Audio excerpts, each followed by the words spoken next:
Құрметті қонақтар, Республикалық әбіш оқулары ғылыми шығармашылық конкурсының ашылу салтанатына қош келдіңіздер.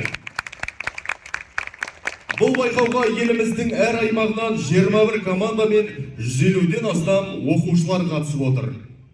Әбіш Кекілбаев туралы сөз айту кімге болса да оңайға түсе қоймас. Әбіш жайында сөз қозғау, оның шығармашылығын зерттеу, оған үңілу, көп еңбек пен ізденісті талап ететін дүние деп Қуаныш Сұлтанов айтып өткендей, қаншама кітап парақтап, заңға жазушының жүйрік ойына, ішкі әлеміне ден қойып, бойлай алуға тырыссақ та, әбіш әлеміне ену үлкен ерлікті қажет ететіні ақиқат. Әбіш қазаққа ортақ тұлға. Қазақстанның қай аймағында әбішті өз ұлдарындай сүйді, құрметтеді, мақтан тұтты. Суреткердің өзі де қазақ даласын жанындай жақсы көрді. Әр өңір оған өзінің туған топырағындай, асыл тұмарындай көрінетін. Сондықтан болса керек, тұтас қазақ тарихын, оның өткен өмірін терең білетін сұңғылай еді.